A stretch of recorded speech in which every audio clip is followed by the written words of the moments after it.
How about we've got to go back. How about that? We've got to go. We got to go back. Can I throw a out there suggestion? Yes. It's starting to look like a Marshall's in here. What the fuck is that, Kyle? What does that mean? From Atlanta. No, everyone shut the fuck up. Everyone shut the absolute fuck up. Kyle, I need you to explain how this connects to every other show, specifically. Go. Well, it doesn't. It's just, it was just some shit I laughed at really hard. Okay, well, I'm just very disappointed. When Darius turns around at that counter and is like, it's starting to look like a Marshall's. All right, my bad. Episode 403 of the TV Dudes, recorded September 21st, 2022. We've got to go back.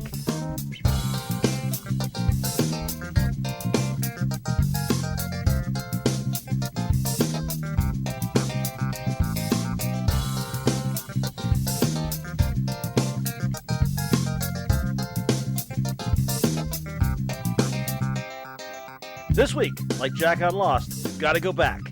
We've got our main shows from Hulu this week. There's the time-traveling journey of Quantum Leap. There's the return to a beloved family sitcom in Reboot. The boys are back in Atlanta after their world tour in the final season of Atlanta. Plus, we've got our double dessert with She-Hulk and Harley Quinn. But before we get to all that, I'm Randy. I'm Kyle. I'm Les. And I'm Nick. And are we not doing Lower Decks for dessert anymore? Oh shit, Lower Decks!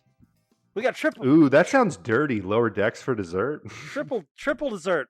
No, the upper decker is the dirty one, Kyle. Yeah, lower decker is classy. That's just where it's supposed to go. Is that? I don't know what that says about lower decks. If that's where it's supposed to go, that's an unfortunate euphemism. I think they wear it like a badge of pride. we got a full house here today. We got Kyle's on board, so you know what's coming in the TV Diaries. Just brace for it. And in fact, let's just jump on over to TV Diaries. The Diaries of the Television Dudes. Brought to you by only the finest cocaine wine. And Kyle, why don't you hit us with it? So I'm like, do I save it for the end? Do I start at the beginning? I'm like, how do I deliver this? By the way, thank you guys for the short little hiatus, you know. Had a couple, just real quick. I hate to get off topic, but Randy, when you had babies, was it hard? No, you don't. Kyle, this is what you do. This is entirely this is just what you bring us to the show. I was trying to make it quick, but every time I try to do something quick, you guys are like, let's talk about this for 20 minutes. Did babies maybe you derail should my get life? The message that maybe just don't bring it up in the first place. Kyle, that was 15 years ago. I don't remember. I love that I'm looking at Kyle's typed up list of shows he watched this week, and there's no F1 listed on it. And I think it's not that he didn't watch F1. It's because it's like the letters they give you in Wheel of Fortune. I didn't have enough characters left on this tweet. Right. There's no F and there's no 1, so. Well, guys, I will pleasantly surprise you. F1 does take weeks off, and this was one of those weeks where they took off. Yeah. So I just watched Queen's funeral and like the millions of hours of coverage. Well, that didn't last long. Yeah, I was like, but you're not getting off that easy. I like that the British just rushed into the vacuum. Yeah. It's so funny, though. I asked somebody I work with, I was like, hey, you watching that stuff? And she goes, no, I don't really approve. And I'm like, of the televising of it? And she goes, no, just like what the British Empire's done. And I was like, oh, yeah, I guess they're kind of like the bad guys in Star Wars. Yeah. I was like, I was going to say, like, why do we care about this? Didn't we win a war to not care about this? To not, like specifically argue. To really not care about the succession sort of thing? It was a big deal. I remember it. Mm-hmm. But yeah, no, she's straight up gone now, which is going to be weird just in pop culture because there's always been this famous queen, and for the rest of our lives, it's going to be a king. What's the thing that went around of like, I feel worst for Canada, their money's about to get ass ugly. That's the other thing. Her face is on her name's on every post box over there. So it's like, how much is it going to cost to put his name on all this shit? Or does he just say, screw it, we're not doing that anymore. Y'all, leave her on the money. This is worse than F1. Do you know how much Do you know how much footage of the Queen I've watched? Did everybody read about the queue? Zero. Did everybody read about the 5 mile line? I did read about the queue. Oh, don't get me wrong. I appreciated her cameo in Death to 2021, although now that I think about it, that was probably an actress. Wasn't that Betty White? The memes out of her death have been delightful. but the actual stuff I don't care about. Yeah, the queue is the best thing about it. I want to play a whole D&D campaign set in the queue. Someone posted something like on the day that she died. They were like, "Man, I can't believe the spoilers for the new season of The Crown are already out." It's the one I saw going around of like, the queen is dead, pedophile family. Like, motherfucker, I don't watch Game of Thrones. Game of Thrones. I have on my Facebook. I have I think 30 different images now. There's an album of the Queen is dead. I just keep finding them. Just like viciously. The most amazing thing out of all of it to me was that Johnny Rotten posted like a respect to her, nice lady. Like a totally respectful tweet. Okay. That's amazing. That's amazing. Anyway, Kyle, besides the Queen and the Q, what else did you watch? Yeah, so if we just run down it, I think everything we're going to talk about on the show today, I finished What We Do in the Shadows. I hadn't watched the last two. So I got to see. Les, did we tell you about What We Do in the Shadows? Have you heard of that? No, but I was going to tell you guys. Why are you now doing it? But I heard about this show with the Fonz. He's a serial killer. It's called Benny. No. I'll find out the name. I haven't watched it yet. Is it Barry? It's Barry. Have you guys watched? I have not watched Barry, but I've heard it's good from other people, not y'all. No, you shouldn't watch it. I'll check it out. Kyle, what did you think of the What We Do in the Shadows, the finale? No, they're really good at saving like the good stuff for the end. It's funny. It was a small thing, but I love that the blood showers gag was building all the way to the end. Yes. Just like, I don't know, every time they reference Blade, it just makes me smile so big. Like, there's just something about like being unashamed of like all vampires. Like everything is on limits. The creme de la creme of that was just bringing on Donald Logue and that vampire council thing of like, actually, I was not a vampire when I was filming that. Oh, they had Wesley Snipes on Skypes, and they were like, Wesley's having trouble with his Skypes. Still, somehow the pinnacle of it was Donald Logue as a vampire. Yeah. I agree. In a history of people like meta playing themselves Neil Patrick Harris style, like Donald Logue as a guy who just like, I really actually wasn't a vampire when I did that movie, just got very into the culture. Got into the lifestyle. Oh, yeah, no, I'm in love with that show. I also love that there's all this other Taika Waititi stuff that I feel like maybe What We Do in the Shadows is on the top for me, but I've definitely got supplemental material. And it was kind of cool. I don't know. Oh my God, Matt Berry. He got to do a lot more music this season. I don't know if he's done really any music previous seasons, but I don't know. His stuff, it's always like, I can't tell if he's trying to be funny or trying to be serious, because sometimes I'm like really grooving to it. Like, this sounds good. Like, are you still joking? Or should you start a band? Let's see. Then we're going to talk about Stargirl next week. Is that right? Okay, sure. Okay. I'm ahead on that. If we don't chat about it next week, I'm probably gonna catch some more.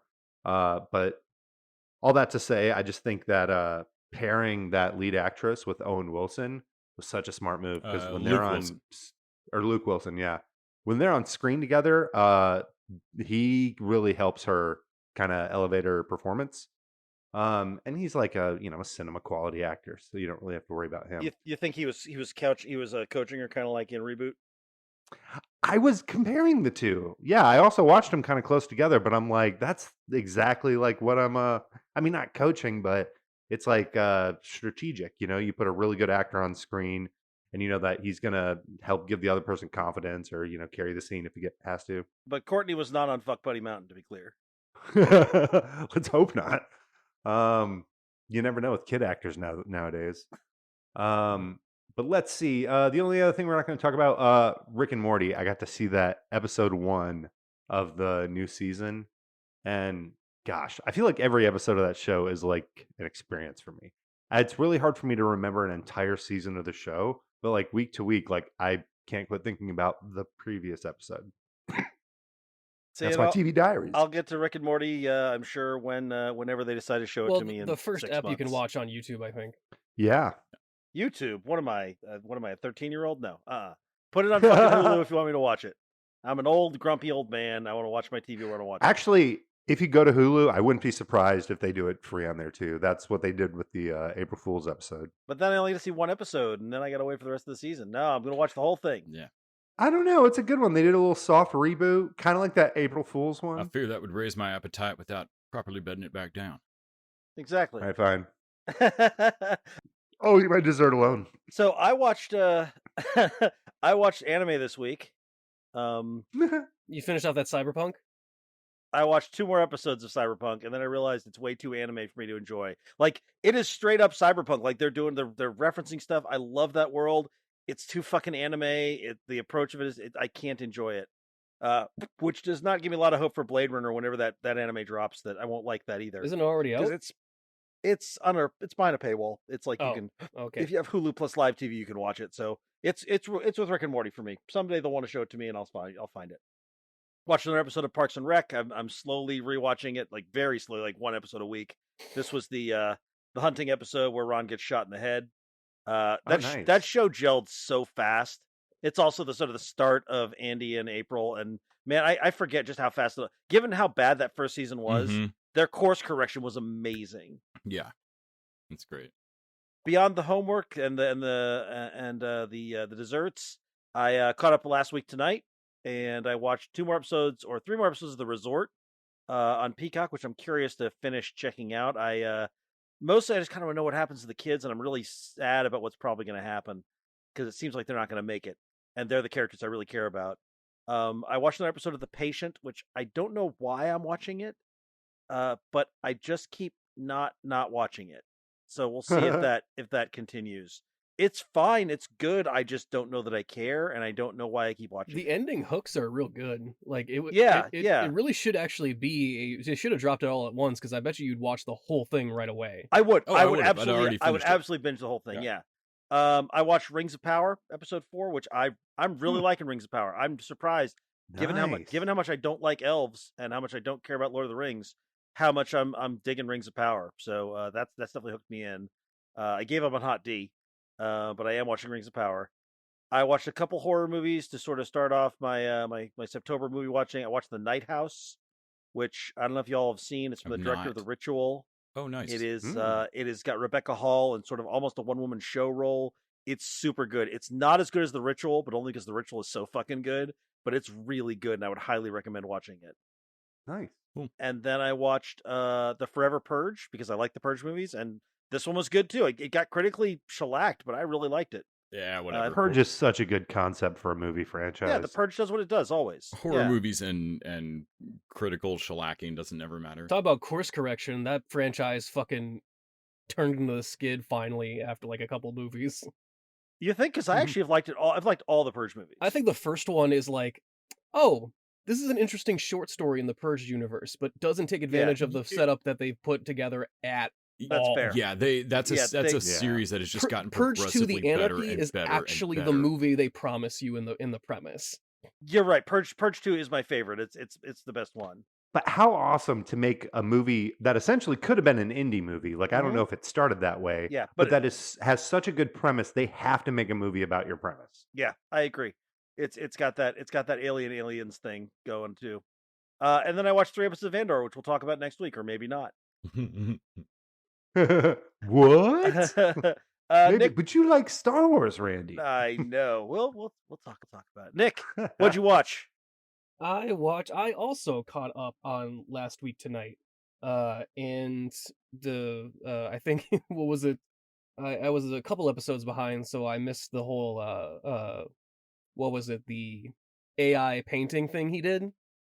Well, someone made an AI, had an AI created painting of John Oliver marrying a cabbage. Oh yeah, marrying a cabbage. Yes, and then but it wasn't just that. He was sleeping with it, then he accidentally eats it in his dream. He ate it. Yes. Yes. I found the site they were using for those AI pics. Dolly 2? I can't remember. All I know is that I spent an entire day wasting my time on it. And for the TV dude specifically, I found some of the best pics for Cocaine Wine and just texted them to you. So, of what the AI thought Cocaine Wine was in novelistic artist terms, in photorealistic terms, and I got tricked into keeping up with Hot D. Because I was kind of done with it like you, Randy. I was like, I'm done. But then suddenly someone said that this last episode had a big, like, red wedding type, twist in it. Like, a big betrayal by Rhea and the girl. And I'm like, oh, okay, that sounds at least a little bit more, like, this is right before the time jump. And I'm like, oh, that's an interesting place to do the time jump. And then I watched it and I was vastly disappointed. It was like, oh, this is all fucking stupid and boring. And all incesty again. God damn it. Yeah, I heard that. Which is like, okay, but Rhea and the chick want to fuck each other, right? Am I not getting, like... I know I've been on this for weeks, but, like, they're not bringing it up, so I don't think it's part of the story. Those two girls aren't related, so they can't have sex in Game of Thrones. Is that what's the barrier? Is that why it's not hot? Because she has red hair and not white? She's like, I love you, but we're not related by blood, so we can't fuck. So yeah, it's just not as it's just not into it for me. It's right. But yeah, everyone on that show is really whiny and self-serving, and I don't know. It reminds me somewhat of Game of Thrones, but not enough of the good times to really keep my interest. I think you got me for one more trick and it didn't hook me in, so you're done. Rings of Power. Don't you also feel like? Do you feel like HBO? Well, talk about Rings of Power, yeah. Like, you're gonna just about to compare HBO to Rings of Power, right? And I'm gonna disappoint you.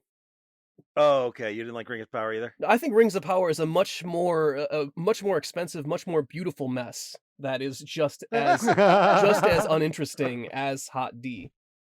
That's fair. God, Galadriel story. I don't care. I don't care about this town. Oh, see, I don't care about this fucking lost prince, because of course he's a lost prince. Fuck.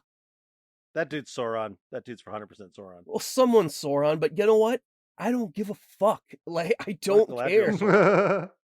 Like, the most interesting thing is the elf being, like, in prison, and even then they realized, actually, we can't have him be in prison, so let's let him go for no fucking reason.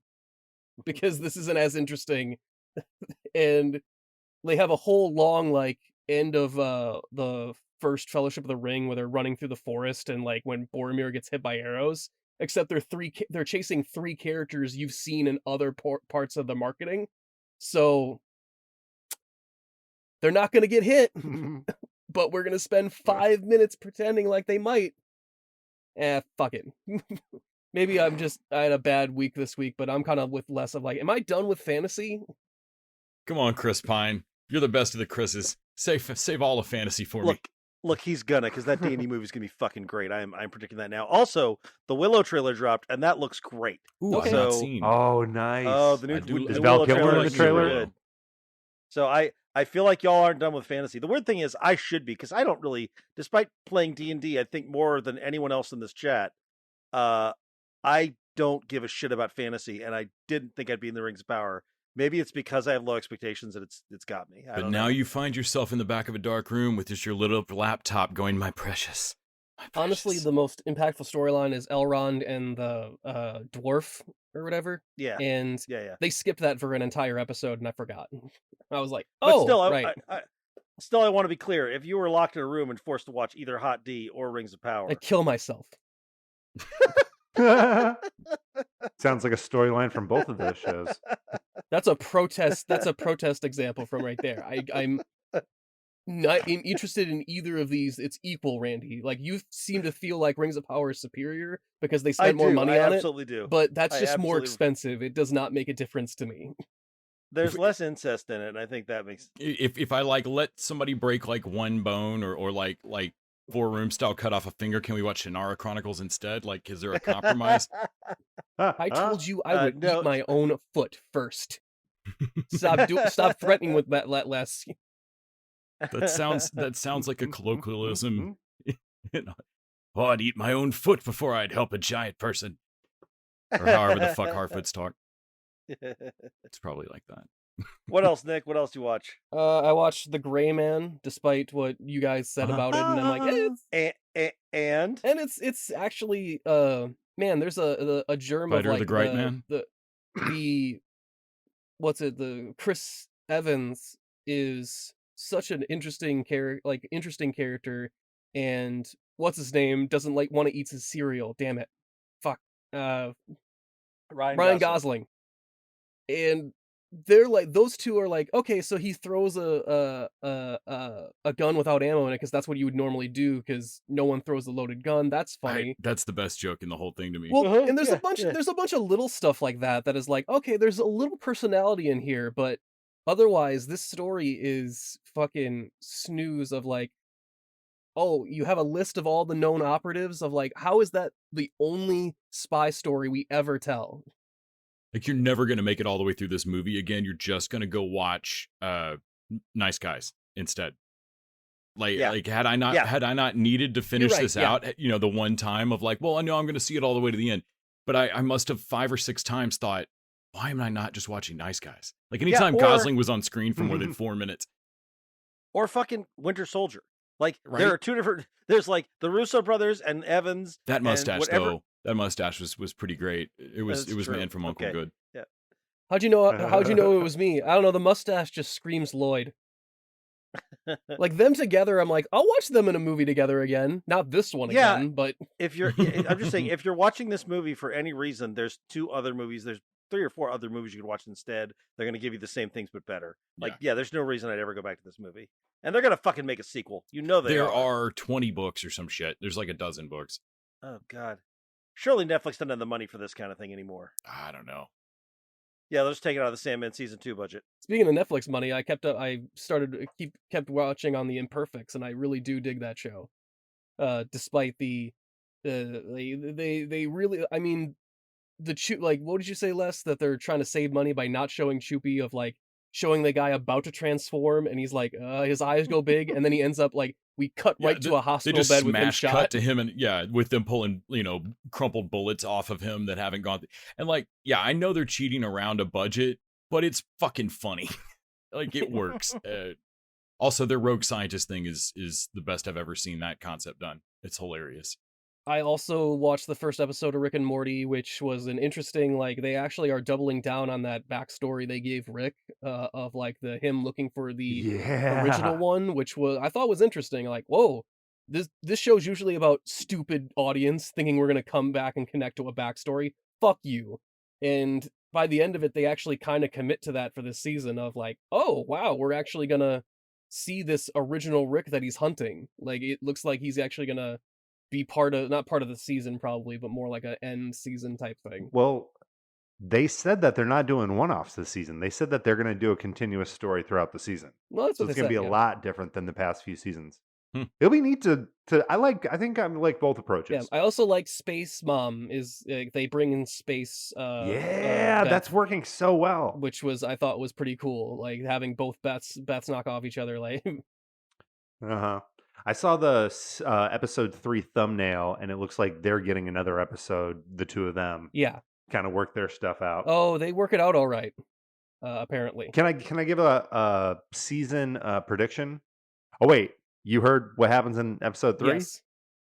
Oh, and it goes there. I can tell by your tone. It goes there. Wow. Okay, I'm watching that. I think next week we're gonna come back and I'm gonna be like, Kyle, you did not know what the fuck I was talking about, but never mind. I think okay, we'll see. I mean, I did watch the Freddy episode of What We Do in the Shadows, where he makes the 2 Freddys.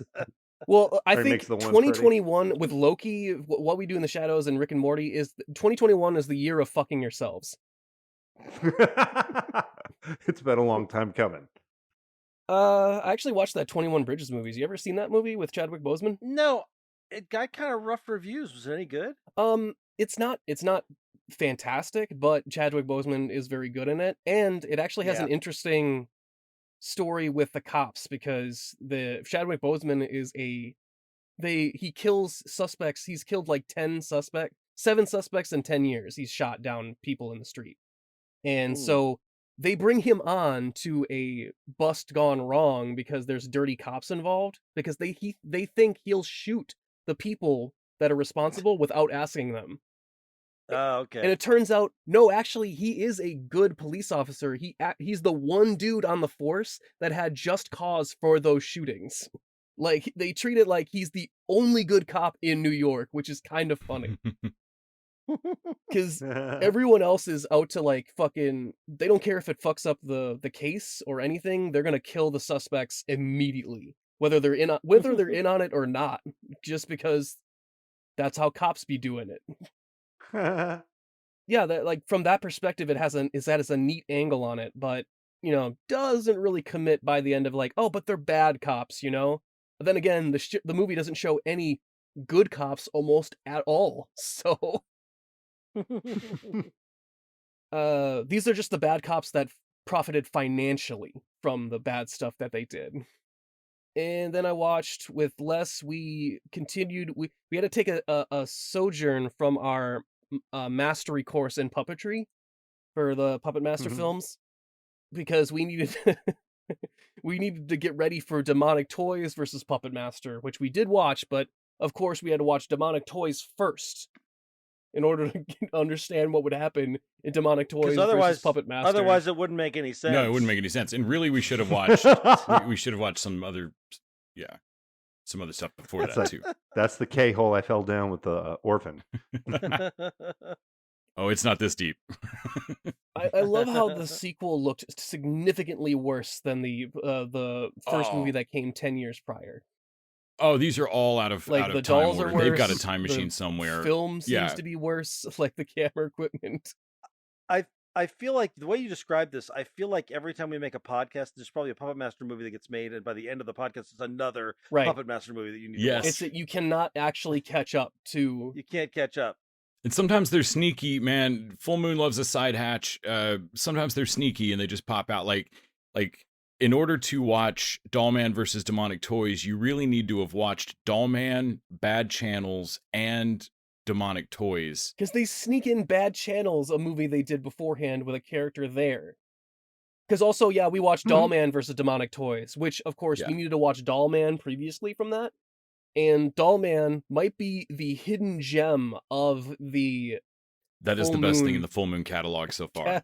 Which is a guy that is from space, from a planet where people are G.I. Joe sized, comes to Earth and start wasting people Death Wish style, but he's he's like 10 inches tall. Yeah, like it's a normal, I mean, like his planet, he's normal, like it's just his planet, and he gets pulled through a dimensional rip, Howard the Duck style, and lands on Earth where he's a 6th scale. And so he's like a foot tall. Although they're pretty bad at maintaining that math, or any math whatsoever. Really, any math. Seriously, they announced at one point, 3.6 children have been injured. An unconfirmed 27 bystanders wounded and another 3.6 dead. With more on this tragic, fast-breaking story, horror on the moon. An anonymous official has heard rumor that 1.4 of the dead are indeed children. 27.4 people are dead. And 3.6 of them were children. Yes, and it was what? Like we're just like, what the fuck was that about? Yeah, it is a very strange movie. Also, though, the running joke of the world's most Death Wish cop, like Brick Bardo being a foot tall is hilarious. It is never not funny. Charlie Bronson being a foot tall is a joke that stretches longer than you might think. Like, it's pretty funny. It really does. And he shoots Jackie Earle Haley, which is cool. Jackie Earle Haley is the villain. That's the other. Kyle, you're talking about like putting a good actor in something and them just like managing to drag it along. Yeah, Jackie Earle Haley delivers some nonsense with like real aplomb. He is he is our Charlton Copley.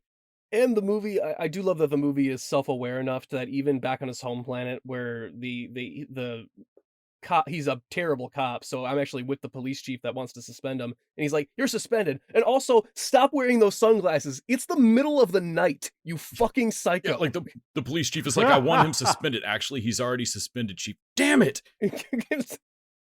Yeah, Dollman. Then Dollman versus Demonic Toys, because obviously when you're fighting Demonic Toys and there's a dude that just showed up that's 6 inches, like that's 10 inches tall. You're like, oh, okay, well he's the perfect dude to fight these demonic toys. They literally just go recruit him because he's like roughly the same size as them. And That's the logic of it. he's happily found the one woman on the planet who has been shrunk by aliens down to his same size. Yeah, different aliens, not his aliens. Different aliens that Different came down aliens, and- whole different backstory, whole different flashback that series. came down and took over a DJ thing. We haven't watched Bad Channels yet, which was a fuck up on our part. But like, guy's just trying to live out the rest of his life with the only other woman that's his size, and they come and recruit him to kill these demonic toys. The most powerful handgun in the galaxy.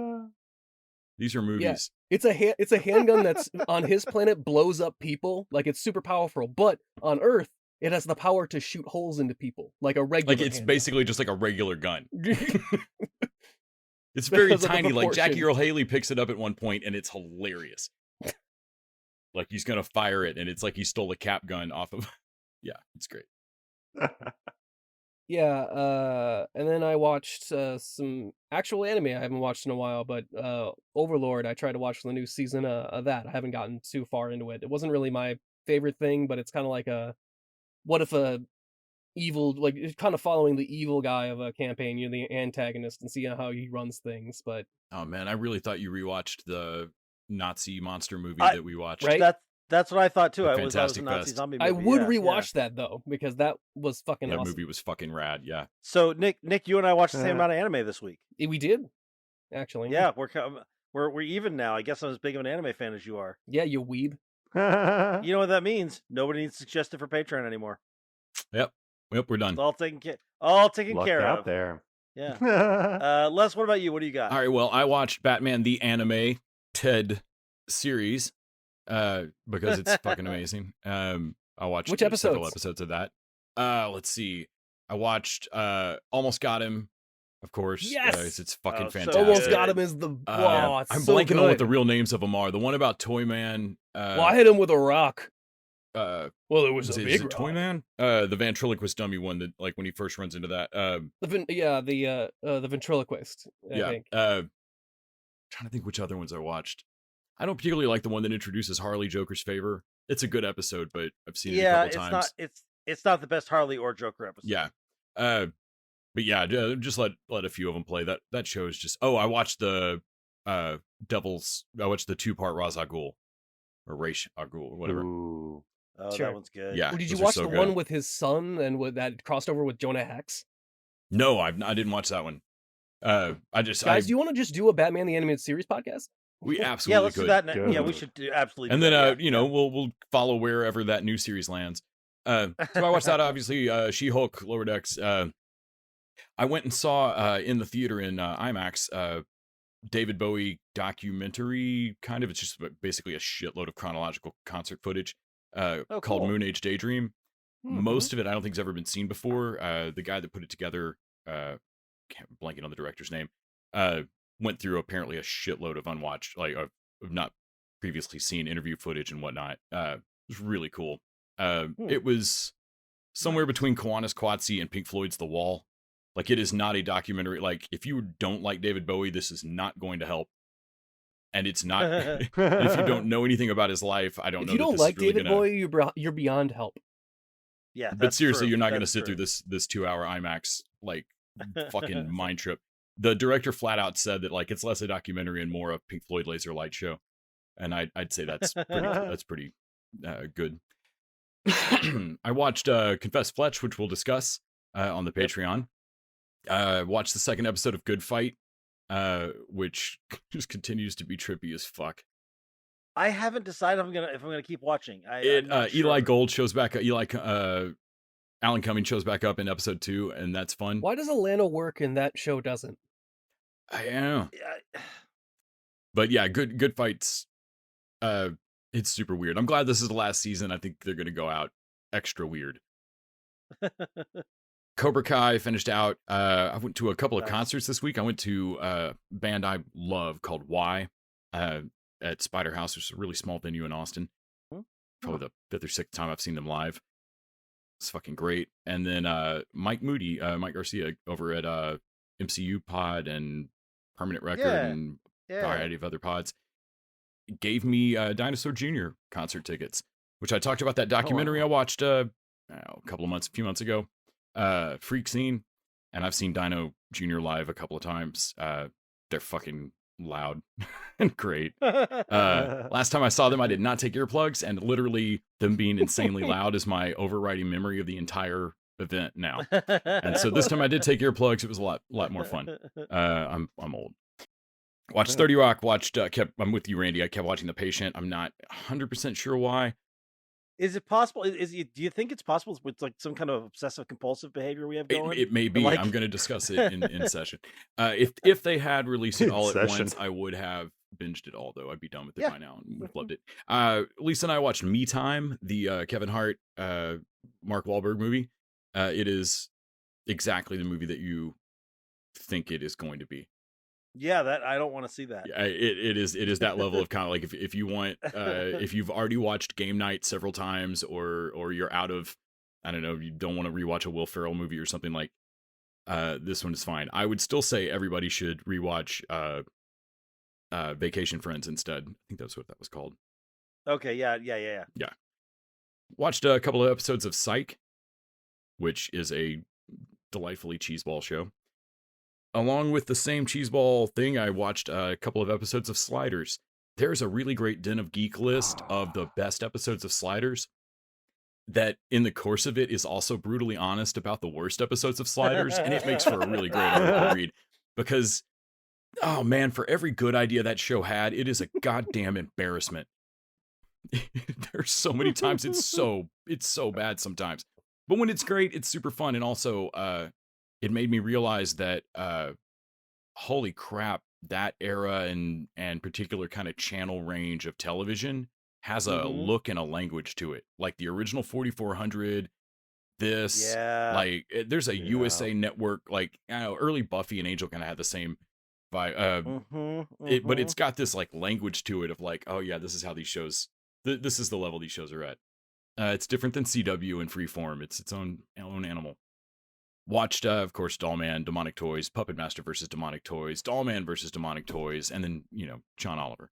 I watched the Subway episode and one other one about a thing that's fucked that we could easily fix, but just won't. We're not going to remember what. Yeah. Anyway, they were sad. He's funny, but damn. And that's it. All right. This is time to remind you that you can support us by going over to patreon.com/tvdudes, throw us a buck an episode. In exchange, we have to keep other streaming services, pay for our hosting costs, and you get bonus content each week. This week, we're doing home theater again, and we're talking about Confess Fletch, which I think you're going to hear a lot of enthusiasm for. I think we all really enjoyed it. I own it. I do too. Yeah. We also have our $20 show level, so if there are shows you want us to throw in the rotation, you can buy at that level, give us a couple of ideas. Does not have to be anime. We do have an anime waiting on wings. My Hero Academia, maybe before the end of the year, we're going to have to watch that. But yeah, you can always do that. All right, let's talk Quantum Leap. And I'm really curious to hear Les's take on this, because I think this for you is like the Night Court reboot. There's like you have skin in this game. I do. I have also rewatched Quantum Leap as an adult, and it's cheesy as fuck. I mean, it is real cheesy, and there's a lot. I mean, it handles some of these after school special topics better than most shows in the late 80s, early 90s, but it's still not great when he jumps back into, someone with a developmental problem or something. It skirts into some like, damn it, Sam. But, at the same time, it's fucking like, what, 89 through 92, something like that. Like, we all loved that show because it was trying its hardest for those years.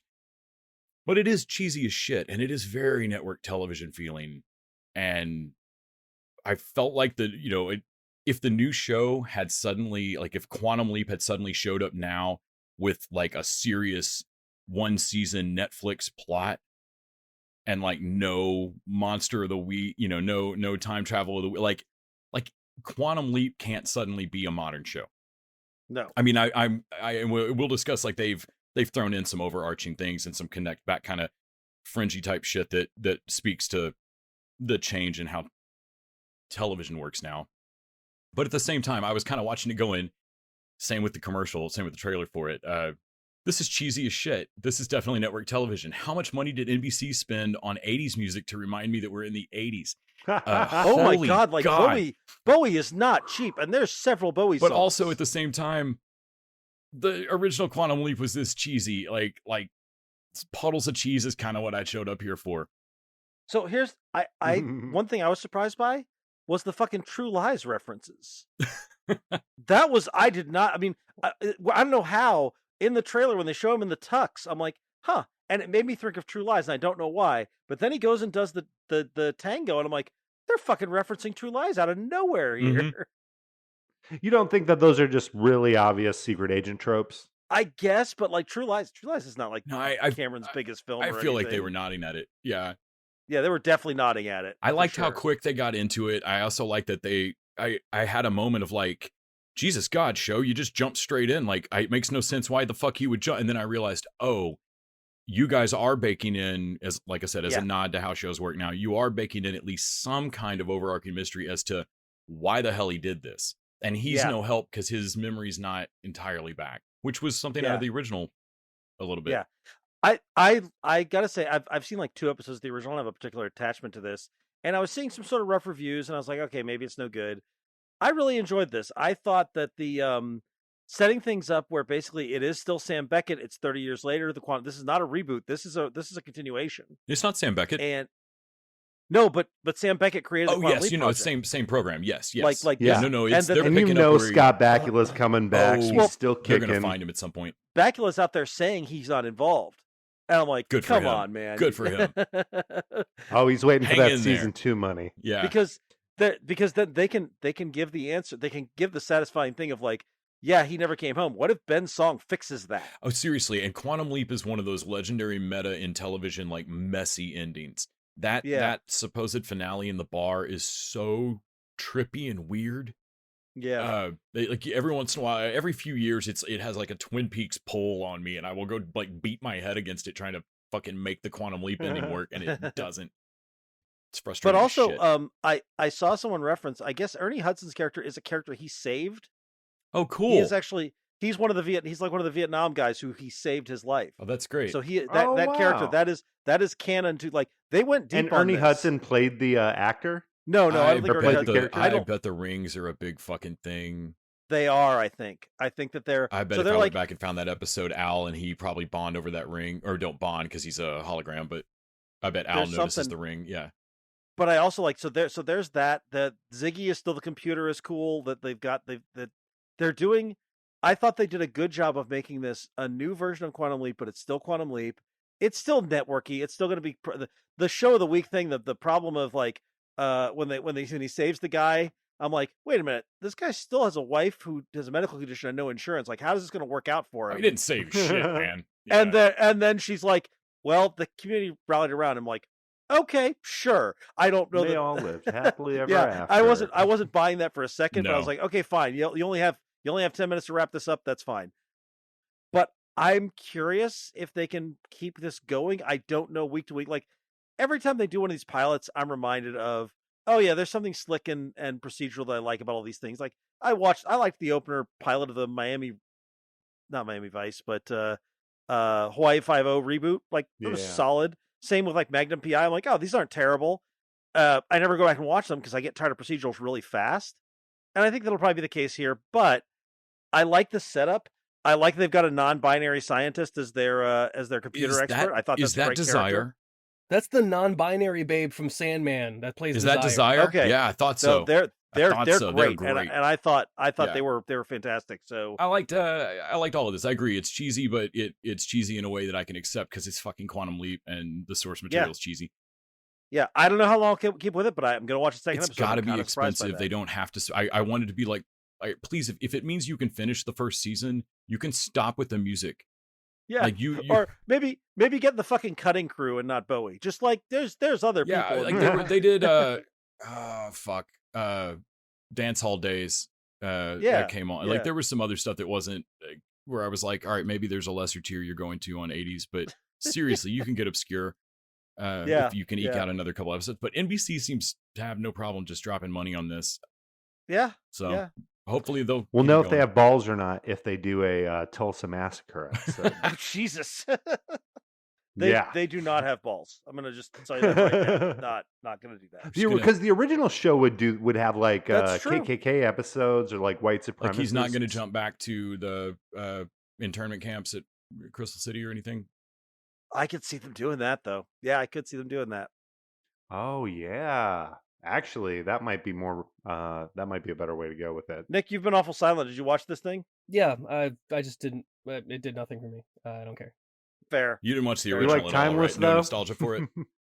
I still don't know what the original Quantum Leap is about. That one's like a pop culture thing that not only do I not know, like have not watched it, I've not heard anyone talk about it.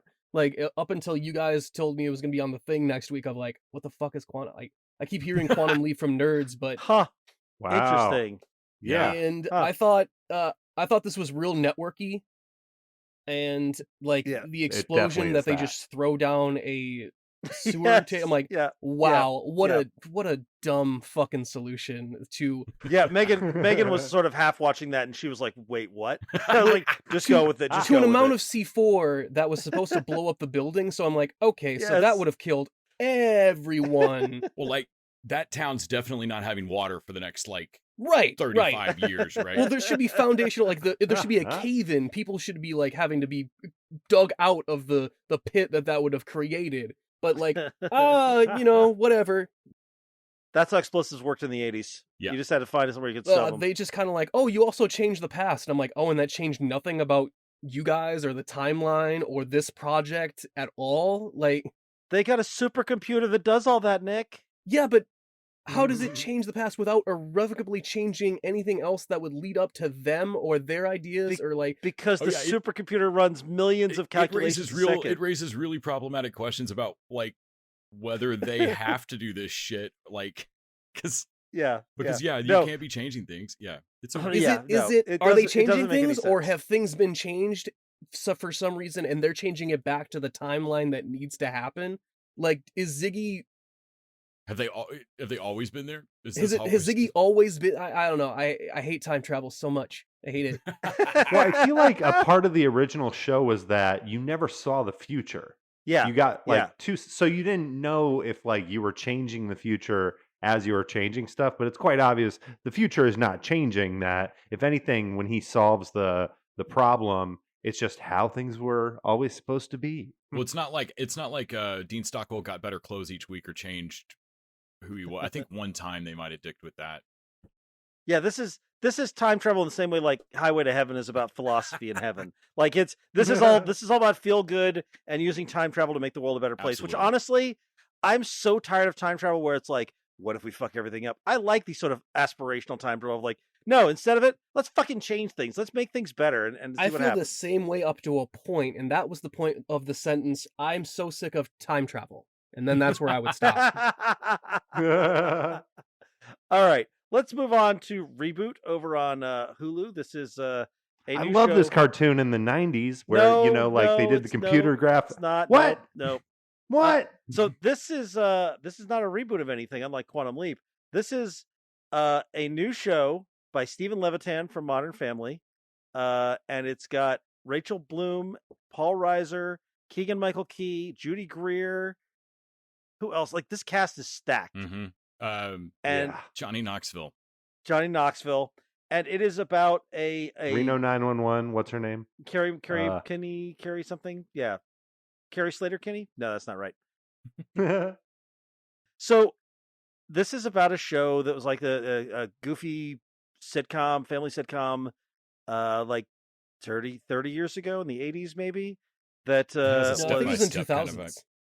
it's 2000. Is it really? Okay, so it's like 15. Oh, it's 15 years old. 15 You're years right, old, 15 so it's years got to old. be within the 2000s. So. Yeah. But it feels like a 90s show or an 80s Well, show. it feels kind of it's like a- that. It feels like the Disney afternoon, like the Disney Channel sitcoms they'd make in the Yes. 2000s that were aping the 90s Yeah. and 80s like sitcoms. Yeah, Let's it get was that- a that blended family. Melissa and Joey reboot. Yeah, I'm not 100% sure if like Johnny Knoxville's supposed to be playing like the original dad, and he's the stepdad. I'm not sure. I don't actually care about any of that show. No, actually, every once in a while it comes up like that and I remember that like, oh yeah, I don't really know how this how your show within a show works, and I don't care. I love that you've not stopped to explain that. Yeah. No, instead the show is about Rachel Bloom, who's this edgy new showrunner who comes in, pitches a thing to Hulu Original. I love that there's actually Hulu Original making fun of Hulu's like executives. I love that their comedy person is like, I don't really get comedy. What do you do? I'm the vice president of comedy. Vice president of comedy. Yeah. But so now they're making a new reboot, and the big twist at the end of episode 1 is that Rachel Bloom, who's the new showrunner, has to deal with the old showrunner played by Paul Reiser, who turns out is her dad, who based the whole sitcom around basically abandoning her as a daughter, and now she's doing her version of it. It's such a good little bit. It's the cast is excited because it's an actually good show. Like the writing of it is like, oh, this is really good and subversive, but it really is a personal vendetta from of like no, all that show was a lie. I'm gonna write the fucking real version of it, you piece of shit. Yeah. And what I like about it is, so far, I mean, first of all, it's funny as shit. Like I cracked up laughing at this more than once. I thought I really enjoyed this.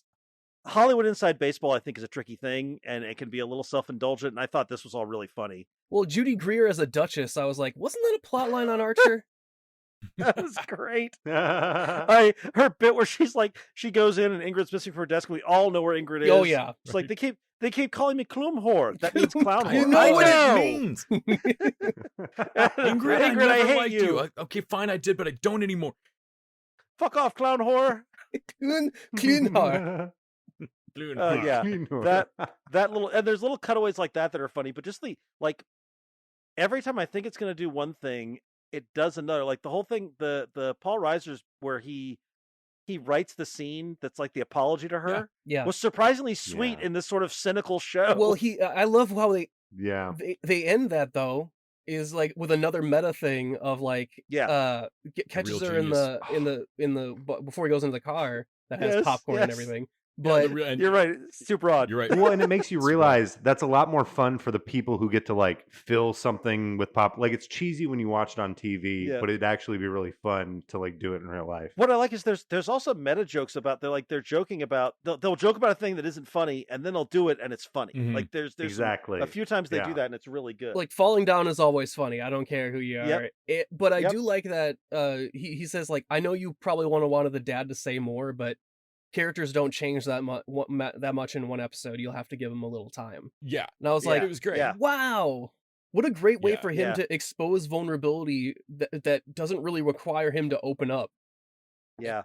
We've talked a lot about shows, like most of the best shows recently being just fearless about moving forward with the plot thing and not dragging things out. That I feel like we all have assumptions, like, well, they're going to make that last half the fucking season.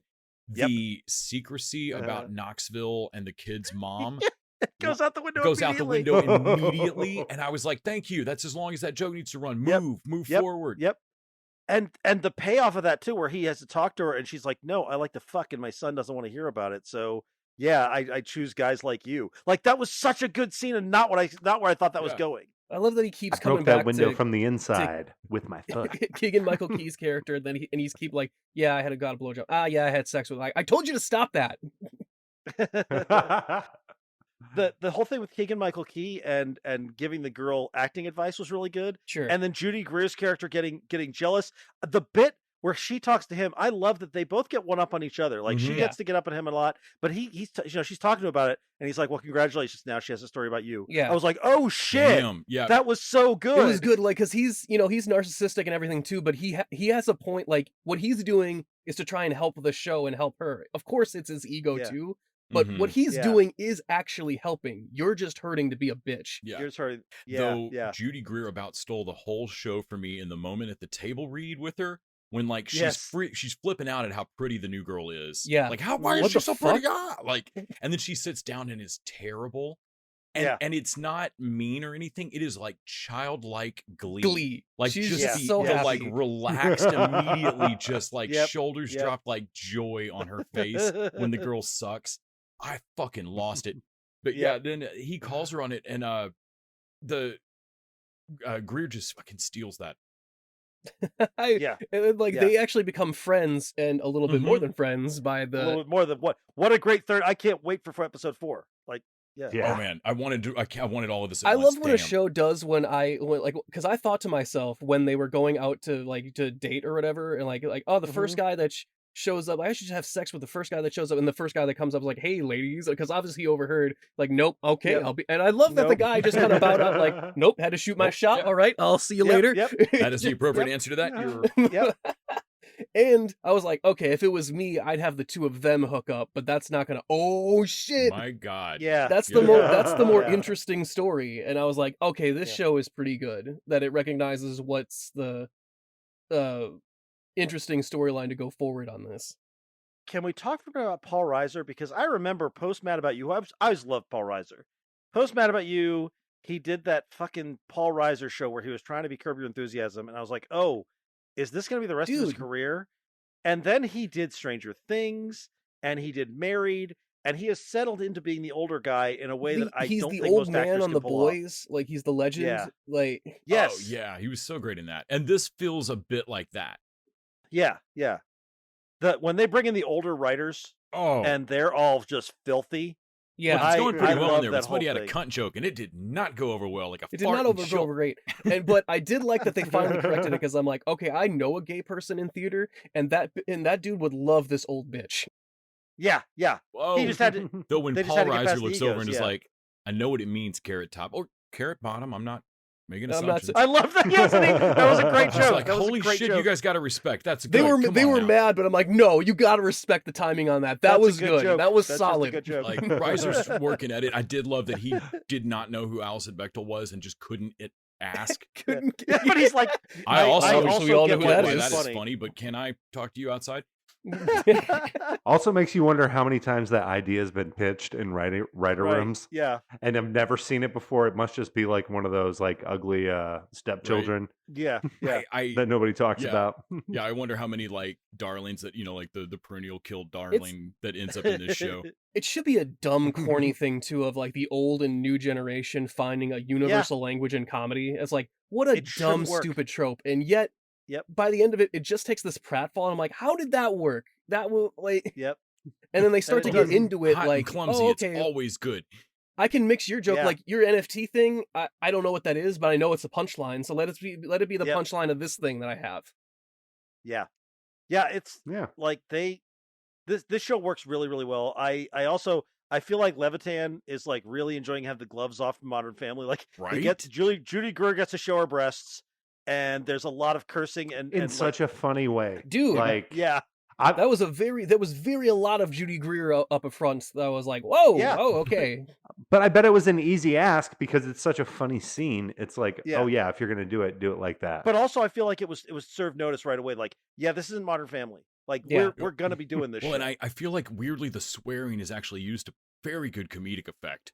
Oh yeah, yeah. Like, and also, I find Johnny Knoxville like beyond jackass. Like almost every movie I've seen that dude act in, I find him funny. Yeah. Really, I was he's just the opposite. I perfect usually amount don't in like this Johnny because Knoxville. he's not. Yeah. They treat him like the side I character. don't know that how he wide a is. range he's got, but if you'll cast him in this, like if Playing- you'll make him playing this this- asshole, Playing this role, like the sort of burned out comic who's done way too many drugs. when she's like, Like, I don't know how you're not canceled. It's not for lack of trying. Yeah, I will say, if he wants to expand, because I'm kind of with Randy. Like, I think he's really funny, and I love his comedy. I love Jackass and all that. But whenever he tries to act, like I'm usually don't buy it. Mhm. But here's a place where he's perfectly cast to just do what he's doing. But if he wanted to like stretch, I think he probably has some room to I stretch think here. this is where it's gonna happen. I think yeah. the connection with him and the kid actor's mom was actually surprisingly like, oh wow, these two people are at the same place in their lives and are kind of like Yeah. connecting over like, oh yeah, maybe like down the line we'll connect like ships passing or whatever. I also think he's going to be the guy that steers this kid away from the kid actor path Yeah. of becoming just like a sociopath. Like he's going to be the one who's like, you do not want to follow me down this path. I think we're going to see that, and I think it's going to be good. I am shocked. This looked like fun. This had a great cast, but I was just I wasn't something about it. excited. I was like, I don't know.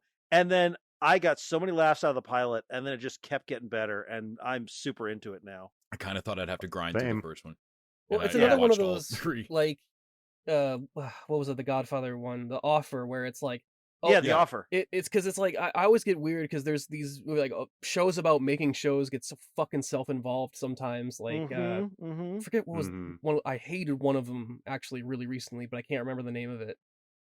But It's so easy to overstep. Yeah. it's so easy to like to get too self-referential of like, okay, this only works for people that are working in the writers' room in Hollywood and not for anyone else.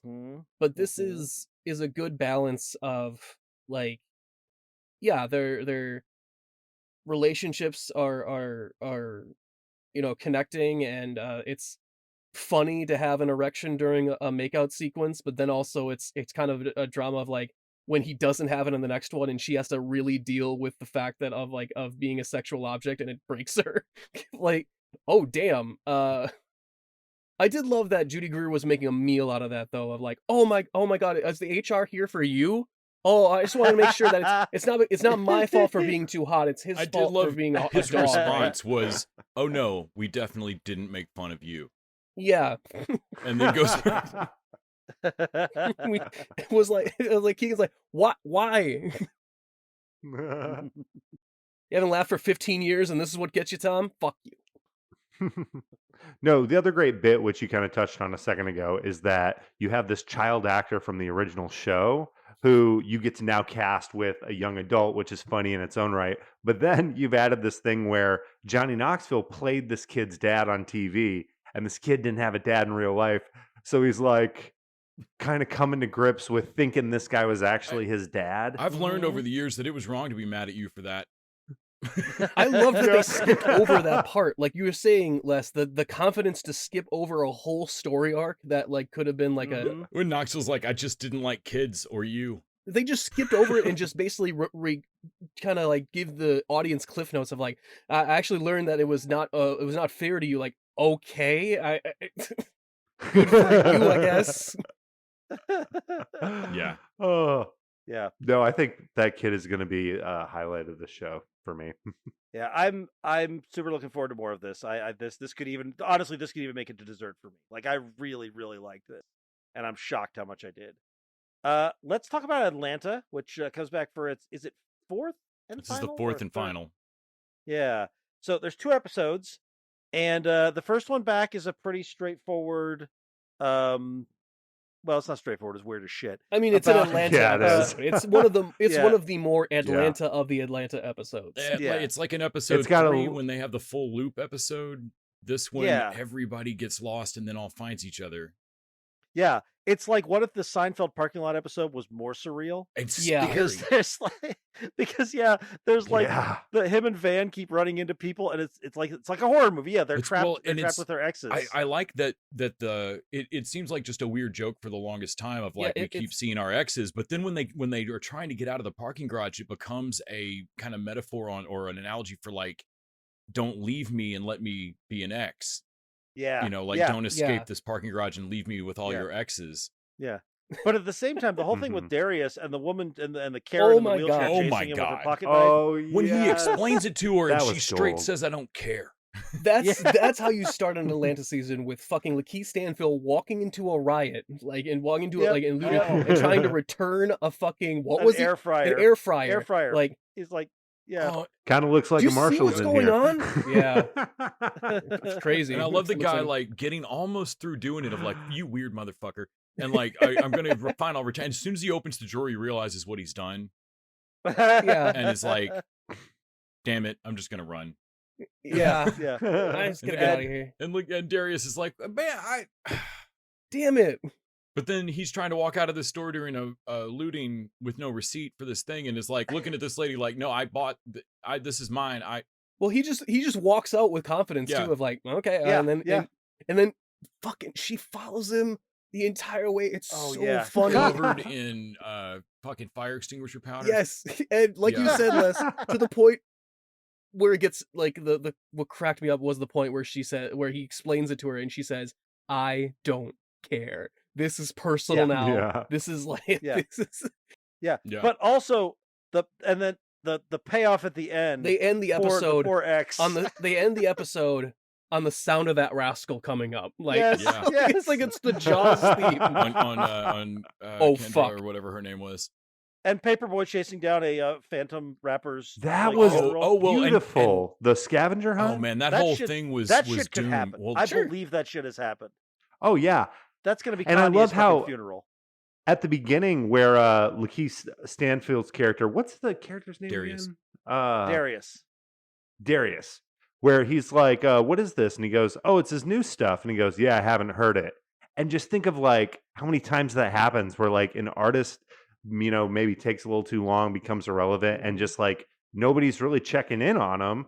And here you go, he had this like beautiful scavenger hunt all So laid out. I Man. really think they were making a reference to MF Doom.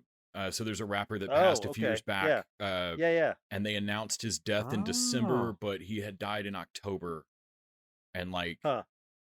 and was a dude, always wore a mask, like, Yeah. uh, Yeah. That I makes think sense. they were I'm almost certain they were making reference to that with Blue Blood. That shit was so cool, and I loved him recognizing immediately, like, is this scavenger hunt? Like immediately, and then being disappointed when she's like, "Yeah, you're like the fifth one, Yeah. man."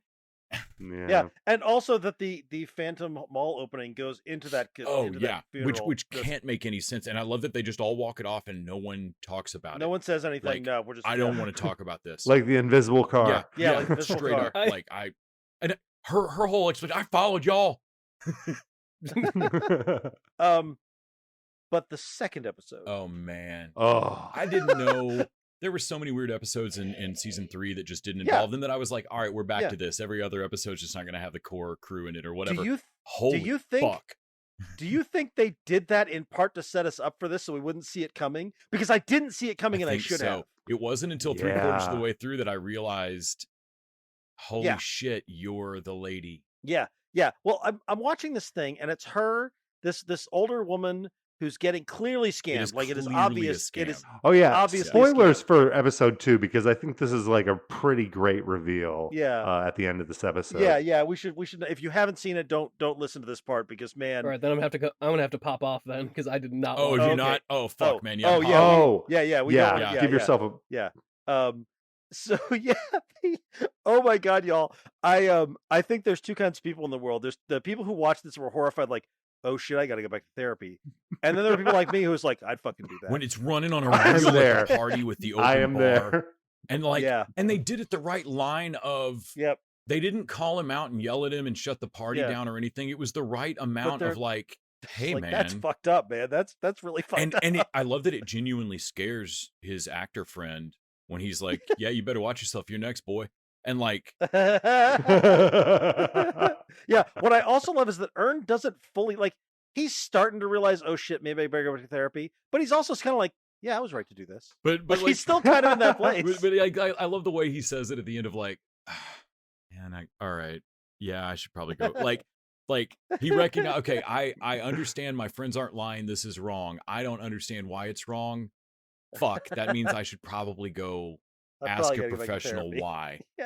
Well, and I love that in this episode, we get to see Ern open up like we've never seen him Yeah, open up for before. sure. Yeah. This whole And last if season anything, it's of him coming into his own.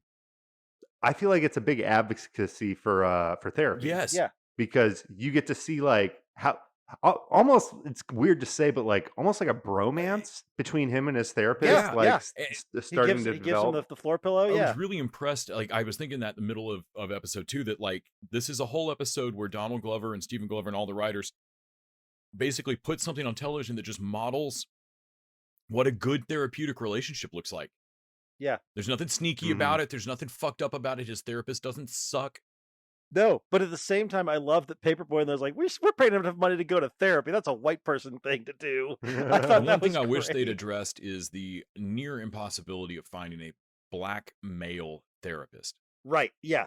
There should have been some reference about like, yeah, you're the only one in all of Georgia. Yeah. Like there should have been something about that. Yeah. Like it's only, he does say like, man, I've got to fuck with my phone or I cannot pay you. But yeah, I wish they'd gotten more into that. But yeah, I've loved watching Ern still have problems. It didn't solve his shit, but coming into his own has been really cool to watch. Especially like hearing him talk talk expressly about dealing with Princeton and his shit there, and finally getting the story of what the fuck Yeah. from season 1, because I don't think we've ever Yeah. known what No. happened really. I may be wrong. I feel like Atlanta is one of these shows that people are never gonna. It's not gonna get the recognition it deserves until later, and people will be like, "Holy shit, this was on for 4 years and it was great! Like, how did we not know about this show?" It's just creepy and weird and deep and can do nearly anything. All at kinds once. of different shit. Yeah. Yeah. Man, the librarian giving her shit about the dog, like that was just a level of petty of like, you didn't even let her have her fucking service dog. That was how mean you were to her. Well, that's where you start to realize what they're doing, because you're like, wow, this is the exact same as the airport thing. Yeah. Like, wait a second, what's going on here? That's when she pulls it out. She pulls out I have this note from the airport. It's like, well, you're at the airport. And I was like, oh shit, I know what's happening. Oh my God. Yeah. Yeah. Well, y'all, should we jump over and have some dessert? Sure. Should we Hey, bring Nick, Nick you want to back come for back dessert? in? I'm back. All right. Cool. So we're talking dessert, and we are talking. Let's start by talking She-Hulk. There's a sad lack of Madison this week. I will get that right out of the way. There's a sad lack of a stinger, which I thought they promised us one every episode. I thought and what so the shit too. is that? I rewound this back and will forth. not soon be forgotten, Disney. But there is a stinger. They just put it before the credits for some reason. Like they have a stinger in this episode. Like, yeah, but you it's can feel before the the joke credits for tag. some reason. Like it feels like the tag and the writing. It still pissed me off. Damn it. Yeah, I was like, and I don't know why they did it, because they should have done it after the credits. It is the stinger, 100%. Anyway, but the show itself is still great. Like, we had Dennis having to humiliate himself in court in order to win a case, and now we've had Jen have to humiliate herself in court to win a case, and it was delightful because she created a She-Hulk account to date, which predates her realizing that her copyright. Tinder account or whatever it is. That was her. Is her ace like that? Also, Renee Elise Goldsberry as Mallory Book, love it, love her. The relationship the two of them have, where she starts off sort of disdain. Another thing of timing, like I didn't want to watch 6 episodes of her hating She-Hulk. Yeah, I wanted just enough of a sense that she didn't like her, that she thought maybe she didn't earn her way in, and then we see the two of them sort of bond a little bit. I thought that was really well done. Like, I love that we're friends now. Oh crap, I said that out loud. Oh crap, I said that out loud. I also the whole thing with Pug and the shoes and Pug continues to, I would watch a whole series about just what Pug and Nikki are getting up to. Pug is like awesome. That show, I would give me endless YouTube like web series, webisodes. Like, give me bonus content of Pug is an awesome token male of like the female Ren series of like. Wait, but I didn't do you the favor yet. Like, but now you don't have to deal with the interest off of my favor. Okay, all right, I see. Like he feels like he got out of it, like he got a deal out of it or something. Pug is the not all men character. He's the not all men. He's the only one in there who's not all men. Yeah. That said, I do like the boss. They've got a JL&K clearly in the art at the end, clearly drinking the Booty Boost milkshakes. Yeah, he does. He doesn't seem like he really cares how the thing is run. Like, I just need a superhero to run the thing, and we hired She-Hulk, so this lawsuit has to go away. I don't care how you take make care this of it. go Get away. rid of it. Yeah, you just do it. I don't want to hear how you're gonna do it. Yeah. I like their Taylor to the stars. I thought that was a good character too. Like everything they're introducing here is really good and interesting and fun. Mm-hmm. I can still see you on the camera. You can like, I liked all the cheesy stuff of getting it treads into Incredibles territory in a great way. Mm-hmm. Told him you were an Avenger. Stop telling people that. Oh man, the Avengers and the Avengers. By the way, that is next level chess from Disney, because now they can crack down on bootleg merchandise. I want to say they changed some. I want to say they changed some of their social media account names. They're like we have now we are the ones who can sell Avengers. Like, you can't sell Avengers material. That's Disney now. Guys, you do realize that this episode was all about protecting copyright and how it was Jen was the hero protecting her original copyright. Yes, yeah. Like, you know what? You do it that well, you deserve it. Like I'm sure the writers pitched this, and the Disney execs were like, I don't know why, but I'm really into this storyline. It's like greenlit. they're like, and then And then we're going to introduce some bootleg Avengers merchandise, and it's going to be the Avengers, and then you guys can make T-shirts of that. Stop! I can only get so erect. Like that's what that was. Yeah. Their official, they changed the official Avengers Twitter account That's to that's what's fucking devious about it, is that I kind of want an Avengers shirt. Yeah. Well, if you want them, They're you made. can probably get them feel for quite certain. you can probably get them now for $24.99 from the official She-Hulk website. Right? I have to pay retail for a knockoff. This is last fucking week you could have gotten it insidious. you could have got it for $16 from T Fury. So yeah. Very clever, Disney lawyers. Very clever. Let's jump over and talk about Harley Quinn, which came to its finale of third season. This is a great season of TV. Fuck yeah, it was. Although shorter than the previous seasons at 10, and the other ones were 13, I think. Yeah. But this did have. But it has been greenlit for another season, so. I thought the way they handled Harley and Ivy, basically, like there's so many ways they could have fucked this up by them breaking up, and instead it's like, no, we don't have to want the same things. Like she can be running around being a superhero, you can be running around super villain, and in this world we've created, that makes sense. I've only seen one other relationship in television do this, or in any media really, and it was Jake and Amy on Brooklyn Nine-Nine. Yeah, of where they deal with actual problems, but that it doesn't have to break them up for an episode or whatever. Like, they're like, no, we just want different things. Like, I love the fact that they have to deal with Harley, obviously, because she has been this for a while, not into being a villain anymore. And really having to confront that. And I like that they kind of treat that with either a sexuality identity type of thing of like, well, I'm not ready to identify as the other thing quite yet. Yeah. A not too subtle metaphor. I'm like, oh, then we'll figure that out together too. And her joining the Bat family felt... Yeah, that was amazing. Felt very... I don't know, it felt natural and kind of like because she's helping Bruce, not only helping the Bat family like Batman, but she's helping Bruce. I hope they keep that the therapy stuff going.